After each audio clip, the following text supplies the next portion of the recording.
before we continue with this event, let me just remind you that the next one is on June the 11th, and it's the famous Mr. Fred, or Professor Fred Piper. If you can come along to that, you're more than welcome.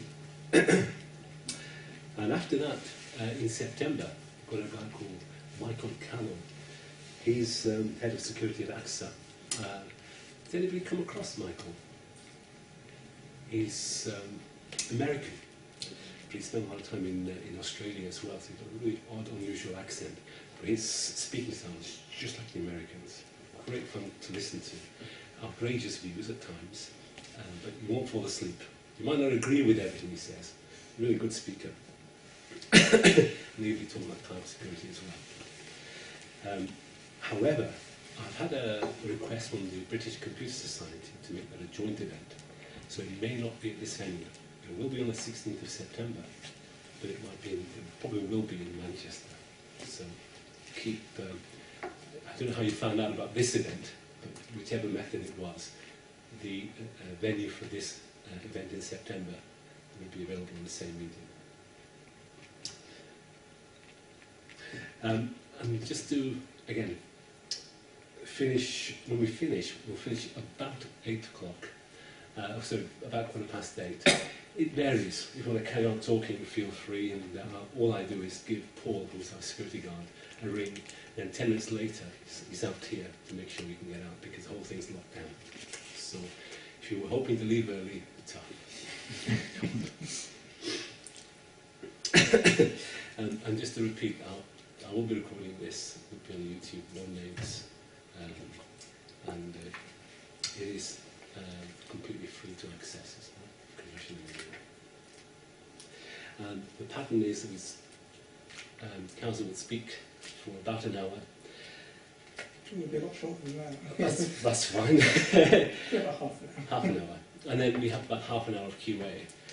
Usually, we don't wait for the QA to start. We sort of chip in between. Are you okay with that? Yeah, that's fine. If you want to ask me questions as we go along, that's fine. That's the format that usually works best. So if there is something you want to ask, don't wait until the end. Just ask away. Particularly with a group like this, there's usually a lot of expertise that you have on your own experiences. Share those. That's part of the event for this type of event. It's the content. It's not just a speaker, but it's a conversation that comes out of it.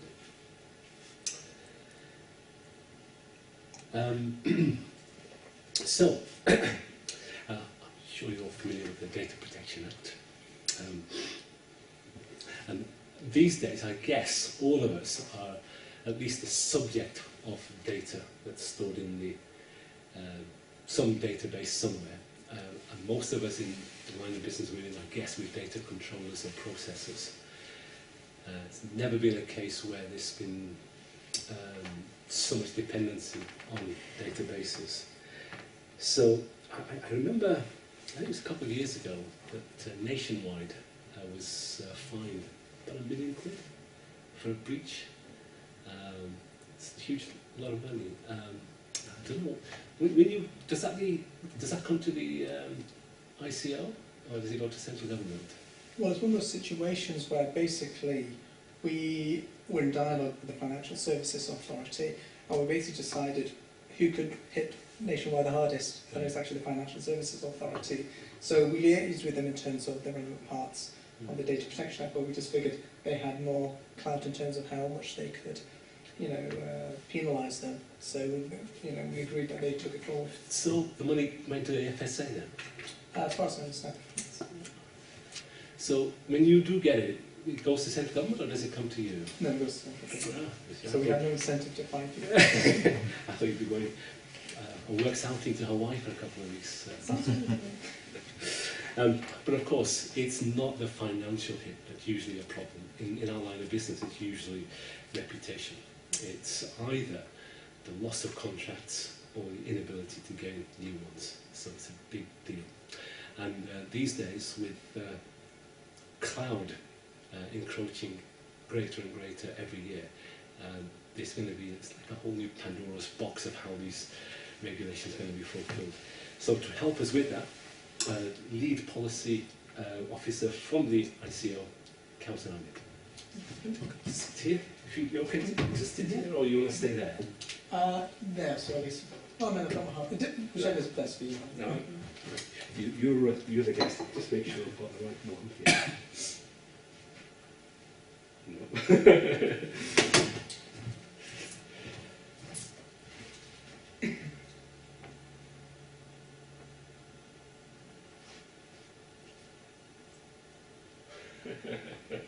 Stand up if there's no problem. It's definitely this one.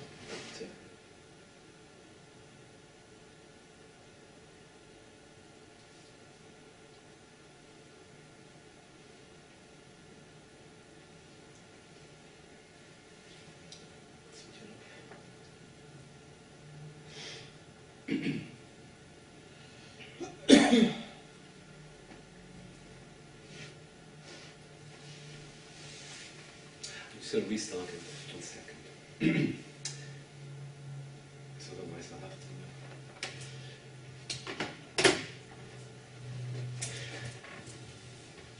to... Okay, so you've got a manual key presser here. Can you stay there? I just need to reposition the camera. Stand up if anything.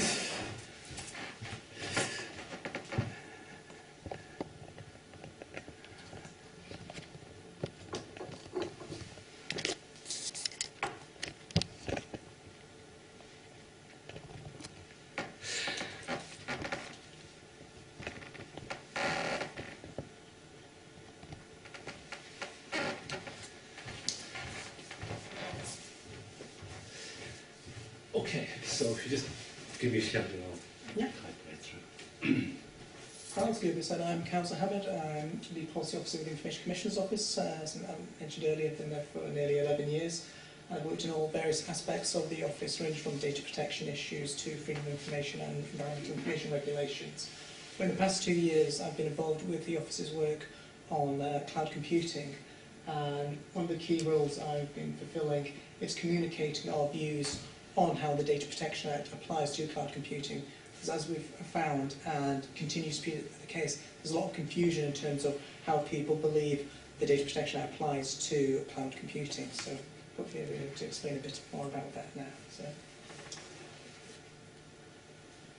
So what I'll talk about, basically how the Data Protection Act applies to the cloud, what key issues need to be addressed, what are the potential solutions. I'll draw out some points from our recent guidance on cloud computing, and I'll end on talking about future changes which are going to take place with the data protection law and how they have implications in the cloud. Well, just to give a bit of background on the Data Protection Act, it replaced the 1984 Act, and most people regard the Data Protection Act as a privacy law. When you ever hear about the Data Protection Act in the news, those refer to it as a privacy law. Well, strictly speaking, it isn't a privacy law. It's a framework for the use of personal data. It doesn't stop you from doing things so long as you can find a legitimate basis within the Act. And so long as what you're doing is fairly reasonable, more often than not you'll be able to find a legitimate basis to what you want to do, particularly in terms of data sharing, which is one of the key areas which people cite the Data Protection Act as an obstacle. But if you know what you're doing, then it shouldn't be. One of the key aspects of the Data Protection Act is that it's meant to be technologically neutral. It's not meant to cite any particular piece of technology. One of our fellow data protection regulators across Europe, they ended up in a strange situation where they thought they'd write a very detailed document on a piece of technology and found 6 months later, unsurprisingly, that it became completely out of date. So it's one of those things which is meant to set principles that can be applied to any situation or any sort of new technology. And one of the main reasons why we have the 1998 Act replacing the 84 Act was that in 1995 there was a new directive on data protection. And when I talk about changes to data protection, I will see what is coming down the road to replace this.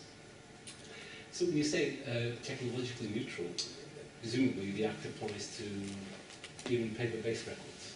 Yes, it does. So that's why when it was first came out ages ago, most of the records were. Yeah, I'll touch upon that in terms of basic types of data. So, next slide. So in order to talk about how data protection applies to the cloud, we need to know what the Data Protection Act is about. And it's basically about the processing of personal data. So what does that actually mean? Next slide. So we need to understand certain key concepts within the Data Protection Act. Now, the first one is data. Now, data is information within a relevant filing system or with that intention. So that's essentially a highly structured and readily accessible paper filing system. So what that actually means in practice is that, pretend you had a new member of staff and you said, right, I want you to go and find this particular piece of information on this particular member of staff. If that individual could go and find that information quite easily, then it's obvious that you have a very structured filing system, which means information about individuals is readily accessible. But if the only way that individual could find that information is by literally filing through everything until they actually hit upon the relevant information, we would not regard that as a relevant filing system because it clearly isn't highly structured and readily accessible. When the Freedom of Information Act came in, obviously it's not necessarily relevant to anyone here, but it introduced a new category of data and essentially meant that prior to the Freedom of Information Act, if it was a paper filing system, it would have to be a relevant filing system to be constitute data. But the Freedom of Information Act brought in so-called Category E data, which essentially meant that manual filing, paper records did not have to be in a relevant filing system to become data. So that was a new class which was brought in. Another form of data within the Act is accessible records, which are certain health, education, housing and social service records. Now, the reason why that's there is basically a throwback to previous legislation, to the 1998 Act. There was pre-existing legislation which gave an individual right of access to their information in those sorts of files. So when the 1998 Act came into force, obviously the Act didn't want to, it wanted to enhance people's rights to personal data, it didn't want to restrict them. So basically incorporated existing rights to personal information within those particular files about themselves. But the one which is most relevant to us today is equipment operating automatically in response to instructions or without intention. So that's basically anything which is in a computerized format. So basically anything that's involved with cloud computing is going to fulfill that particular category. Probably just clarify that, or with that intention, the bit with the relevant filing system and with computing. You may end up in a situation where the actual files you have, paper records, they may actually, at a given point, be unstructured. There might be a mess on the floor. But if your intention is to put it in a relevant filing system, then it falls within the scope of the Act. Similarly with computerized data, in the current format it may not be computerized, but if your intention is to put it into a computerized format, again it will fall within the scope of data. Okay, next one. Once you've established if you have data or not, you need to see whether or not you have personal data. So this is what the key concept which the Act revolves around. And you won't read out the entire definition, but essentially comes down to whether or not you're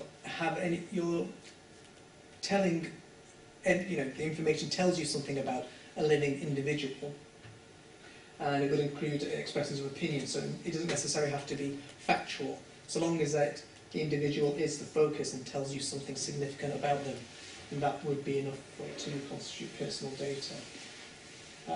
There's a lot more that could be said about this, but then it would take up the entire meeting. It's one of those concepts which, on the surface, seems fairly straightforward. And in most types of data, it actually is, because your medical records, most people would accept that is your personal data. It clearly tells you something about you in detail. It is specifically about you, and it's something of significance, as opposed to something trivial. But it's when you start getting to the margins, where things aren't necessarily clearly about the individual or whether or not they're the focus, that's where the concept of personal data starts becoming more tricky, but we don't need to go into that today. So, next slide. Can I ask somebody asked me ages ago, I used to be a member of a small astronomical society, about 30, 40 people, and I guess this applies to any small group, usually non-profit. when you've got such a small group, names and addresses is part of the membership record. I guess that falls under the DPA. I mean, you'd have to register as a data controller. Yes, I mean, if you're naming the individual and you're telling them, I mean, if you're a member of that society, you're saying something about them. So, you know, if I was a member of the Kawser Hamid, member of that particular society, so I'm being identified and it's saying something about me. Mm. So, in the most basic sense, you would fall within the... So you'd have to register on the database? Again, it depends whether notification is a separate concept. You can... Information can fall within the Data Protection Act, but you don't necessarily have to notify if you fall within one of the exemptions. So one of the most straightforward ones is that if the information is not in a computerised format, you don't need to notify. Oh, I see.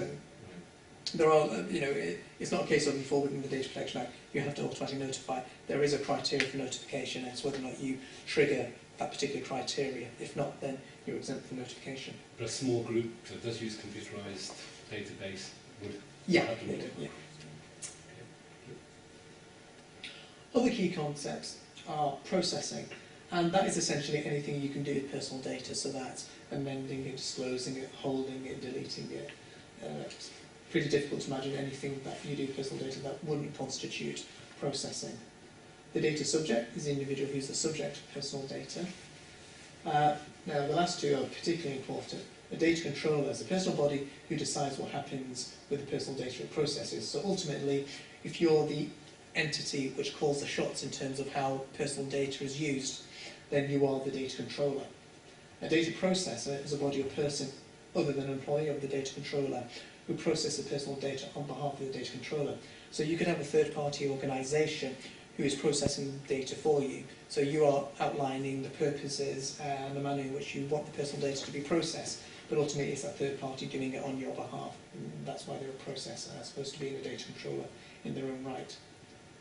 The last concept is the eight principles, which is essentially what the Data Protection Act revolves around. Next slide. And before, that's a really good introduction. Before we carry on, I forgot something. I usually do a round robin of introductions, so we all know who each of us are. I guess some of you did introduce yourselves when I was out there. Is it worthwhile going around the table briefly? Yeah. Yeah. You're the one. Right. So I'll start off and we'll just end up back at Kawser. So my name is Gurubir Singh. I work here at Fujitsu, one of the security teams.